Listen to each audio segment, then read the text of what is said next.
Today we are looking at a new rule, and it's known as the sine rule. We have been using the sine function in our other rules when we've had, say, SOHCAHTOA.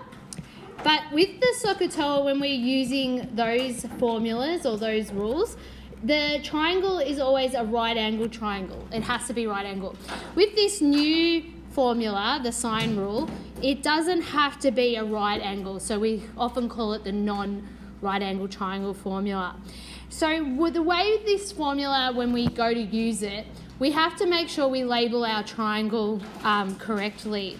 So you can see what they do is they call the angles, they label the angles with a capital letter. So you can see this corner here is angle A, and this corner here, angle B, and there's the other one. So you have three angles in the triangle.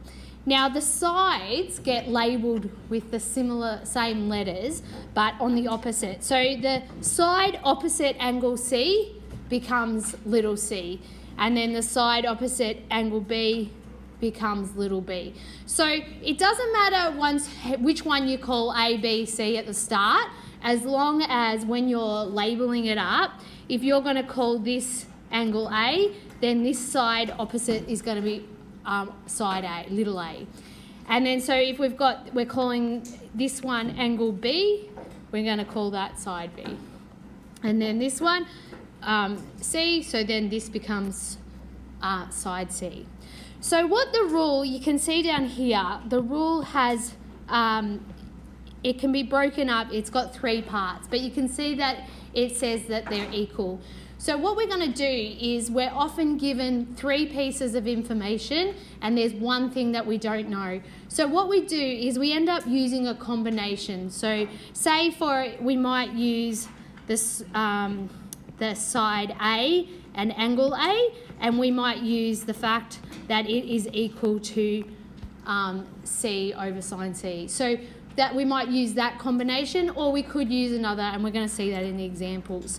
So what it was shown when they worked out this rule, they decided that if I did side A over sine the angle, it would give you the same number as if you did side C over sine that angle. So we can use that fact and we can solve a few problems. So let's go have a look at examples. So here we've got a triangle and it says find angle B. So what they're asking me to do is find this angle in here. Okay, so I'm going to go through the steps of what we would have to do. So our first step would be to label our triangle. Okay, so we're going to label the triangle like we just did before. So with labeling the triangle, if this is side A, angle A, sorry, that makes this side A. And this 6 is opposite angle B, so it becomes side B. And this side that doesn't have a number would be little c because it's opposite side C. Okay, so the first step is we've labelled the triangle. The second step will be to decide the formula scenario. So what I mean by that is we're going to look at what we've got in our question. So our question says to find angle B. So if that's part of the question, I'm going to have to use the B part of the formula. So I'm going to use that bit. And then I need to make it equal something. So what I'm going to try and use is something that I have both of. Now, which ones do I have both of? I mean, I have the angle and the side. A, good. So because I've got both of them, that's what I'm going to use to say that it equals that. So I've decided this is the formula. I only need two of them, and they're the two I'm going to use. So the third step will be to substitute in the values. So what does that mean when we say substitute in the values? What do I mean? Yeah, that's good. Put the numbers into that formula. So B is actually 6, and sine, we don't know what B is, so the angle B, that's what I need to know, that's the question. So I'm going to put X there. And side A I know is 7 and angle A is 120. So I've popped that all in. Once you've got all that, then you can, the fourth step is just use your calculator and use solve. So use solve function on calc. Okay, so what I'm going to do is, because I'm finding the angle, I'm going to put an n in front of it and then do the solve. So we just type the letter n and then do menu 3-1. And because I've called x my unknown, and I'm going to do that. Now up here, if we look at the question, it's said to do to 1 decimal place. So let's go pop them in our calc and have a look. Okay, so we've done that on our calc, and we got that x equaled 47.9. So it said to find angle B, so I might just write out, therefore, angle B equals 47.9 degrees, okay? So we're answering the question with how they've asked us. So let's try and do this one. We're not going to write write the steps, we'll just do them. So it says find side C. So you can see there they've questioned it. So our first step would be to label our triangle. So I've got little side A there and little side B there. Okay, so because the question is asking for side C, I must be using that part of the formula. So C over sine C. Now what I need to do is find one I have both of. Now I've got side B, but I don't have angle B. But we can work this out. How can we work out what angle B is? How many degrees in a triangle? 180 will be 180 minus 30. The 100 plus the 50, so it equals 30. Good.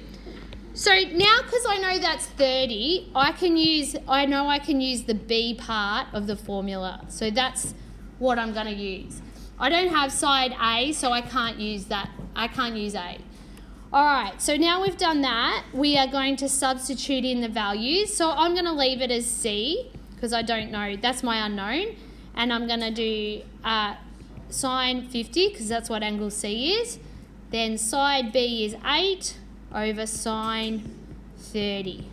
Okay, we've done that part. Then you can just chuck n solve into the calculator. I'll write comma C this time. And you could always just go up and copy and paste what you did previously, so you don't have to keep typing all the things out.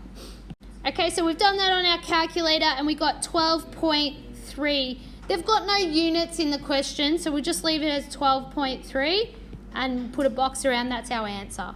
Okay, Leo wants to tie a rope from a tree at point A to a tree at point B. So he wants to tie this rope across the river, and he needs to know the length required. When he stood at A, he saw that the tree at B is at an angle of 50 degrees with the riverbank.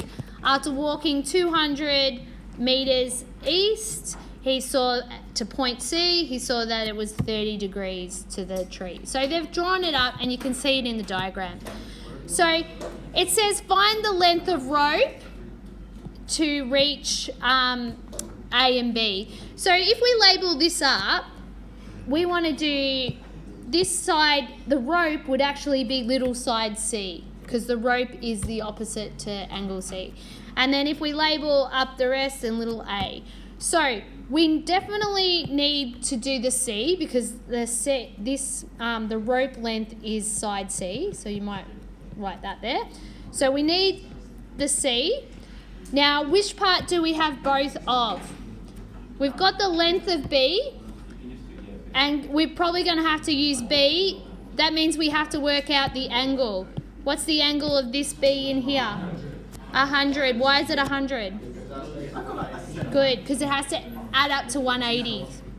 All right, so we'll substitute in. So C we don't know. Angle C is 30. and angle B is 100. You just work that out for me. So we can just solve, comma C, and we're gonna, it says to 2 decimal places. So let's find out how big this row. Okay, I've done it, and we get 101.54. Now this was measured in meters, so we'd say the rope needs to be 101.54 meters.